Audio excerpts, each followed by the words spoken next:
नगर परिषद निवडणुकांमध्ये वंचित थेट महायुती आणि महाविकास आघाडीला धक्का दिला।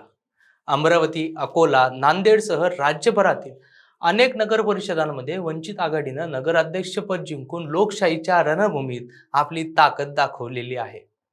लोकसभेतील वंचित फॅक्टर आता स्थानिक स्वराज्यातही कायम आहे, हे या निकालांनी स्पष्ट केलंय। अमरावतीत प्रियंका निलेश विश्वकर्माचा विजय, बार्शी टाकळीमध्ये अख्तर खातून यांचा विजय हे फक्त पदाच्या मर्यादेत नसून सामाजिक न्याय आणि समानतेसाठी जनतेच्या पाठिंब्याचं प्रतीक आहे। फुले शाहू आंबेडकरवादी मतदारांनी दिलेला भारी प्रतिसाद, महिला आणि युवा कार्यकर्त्यांच्या समर्पित प्रयत्नांनी मिळवलेला हा विजय वंचित आघाडीच्या उदयाच्या नव्या अध्यायाचं घोतक आहे। राज्यातील राजकीय समीकरण आता बदलत चाललेलं आहे। मंडळी, महायुतीची प्रतिष्ठा आणि मोठ्या पक्षांची ताकद यांना आव्हान देत वंचित आघाडीनं स्वतःच्या राजकीय अस्तित्वाची छाप सोडलेली आहे। येत्या काळात हा धक्का अधिकाधिक प्रभावी ठरेल या शंका नाही। स्थानिक प्रशासनात वंचितचा प्रभाव वाढेल आणि प्रस्थापित राजकारणाला नवं आव्हान मिळेल। लोकशाहीत वंचितच्या आवाजाकडे आता दुर्लक्ष करून चालणार नाही, हे यावरून दिसून येते। नेमकं कुठे कुठे विजय मिळाला आणि कसा, तेच आजच्या व्हिडिओच्या माध्यमातून आपण पाहणार आहोत। नमस्कार मंडळी, तुम्ही पाहताय सत्य पे सत्ता, म्हणजे थोडक्यात पण महत्त्वाचं। राज्यात नुकत्याच पार पडलेल्या नगरपंचायत आणि नगर परिषद निवडणुकांनी महाराष्ट्राच्या राजकारणात पुन्हा एकदा नवी चर्चा पेटवलेली आहे। एकीकडे महायुती आणि महाविकास आघाडी यांच्यात प्रतिष्ठेची आणि अटीतटीची लढत रंगली होती, तर दुसरीकडे या दोन्ही बलाढ्य राजकीय आघाड्यांच्या सावलीतून बाहेर येत वंचित बहुजन आघाडीनं आपली ठळक उपस्थिती नोंदवलेली आहे।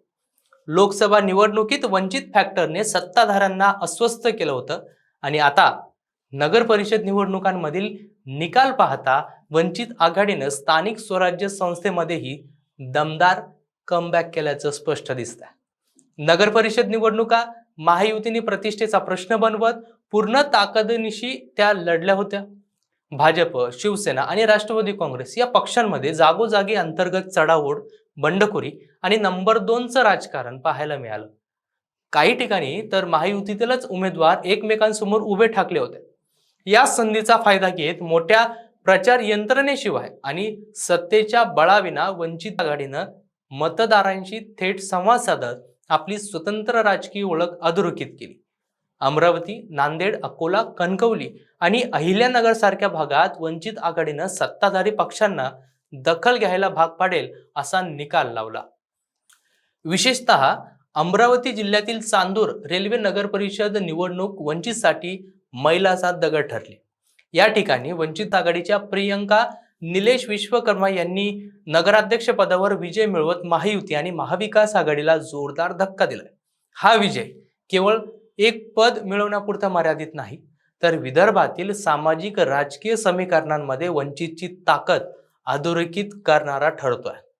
तसेच अकोला जिल्ह्यातील बार्शी टाकळी नगर परिषदेतही वंचित आघाडीनं आपली ताकद दाखवून दिली। या ठिकाणी अख्तर खातून यांनी नगराध्यक्ष पदाची निवडणूक जी आहे ती जिंकत वंचितचा जनाधार अजूनही मजबूत असल्याचा स्पष्ट संदेश दिलाय। केवळ नगराध्यक्ष पदच नव्हे, तर राज्यभरात अनेक ठिकाणी नगरसेवक देखील निवडून येत वंचित आघाडीने स्थानिक स्वराज्य संस्थांमध्ये आपली पायाभरणी अधिक भक्कम केली। या निकालानंतर वंचित आघाडीत उत्साहाचे वातावरण आहे। या यशावर प्रतिक्रिया देताना वंचित आघाडीचे राष्ट्रीय अध्यक्ष ॲडव्होकेट प्रकाश आंबेडकर यांनी महत्त्वपूर्ण विधान केलंय। नगरपंचायत आणि नगर परिषद निवडणुकांमध्ये फुले शाहू आंबेडकरवादी विचारधारेवर विश्वास ठेवणाऱ्या तसेच RSSच्या राजकारणाला विरोध करणाऱ्या मतदारांनी मोठ्या प्रमाणावर वंचित आघाडीला मतदान केल्याचं त्यांनी स्पष्ट केलं। हे मतदान केवळ पक्षासाठी नसून एका विचारधारेसाठी आणि सामाजिक न्यायाच्या राजकारणासाठी असल्याचा दावा आंबेडकरांनी केलाय। प्रकाश आंबेडकर यांनी या यशामागील संघटनात्मक ताकदीवर विशेष भर दिलाय। महिला आघाडी, युवक आघाडी, सम्यक विद्यार्थी आंदोलनाचे कार्यकर्ते, आजी माजी पदाधिकारी आणि विशेषतः तरुण कार्यकर्त्यांनी घेतलेला पुढाकार हे या विजयाचं मुख्य प्रमाणात सूत्र असल्याचं त्यांनी सांगितलंय। मोठ्या पक्षांप्रमाणे कोट्यावधींचा प्रचार, जाहिरातबाजी किंवा सत्तेचा वापर न करता जमिनीवर मेहनत घेणाऱ्या कार्यकर्त्यांच्या जोरावर मिळवलेलं हे यश अधिक अर्थपूर्ण असल्याचं देखील नमूद आंबेडकरांनी केलं। या निकालाकडे पाहता वंचित बहुजन आघाडी ही केवळ मत कापणारी ताकद नसून स्थानिक स्वराज्य संस्थांमध्ये थेट सत्तेपर्यंत पोहोचू शकणारी राजकीय शक्ती असल्याचं पुन्हा एकदा सिद्ध झालं. महायुती आणि महाविकास आघाडी यांच्या दोन ध्रुवांमध्ये अडकलेल्या महाराष्ट्राच्या राजकारणात वंचित आघाडी हा तिसरा पर्याय पुन्हा चर्चेच्या केंद्रस्थानी येते. निवडून आलेल्या सर्व नगराध्यक्ष आणि नगरसेवकांचं अभिनंदन करताना हे यश सर्वांच्या सामूहिक मेहनतीचं फलित असल्याचं प्रकाश आंबेडकर यांनी ठामपणे सांगितलं.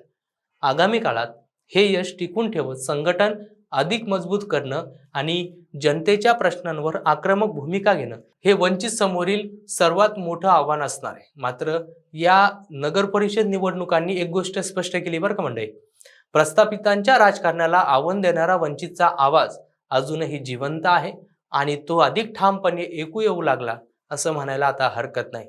येणाऱ्या दिवसात त्याचे पडसाद महाराष्ट्रात इतर ठिकाणीही पडतील अशी आशा आता व्यक्त केली जाते.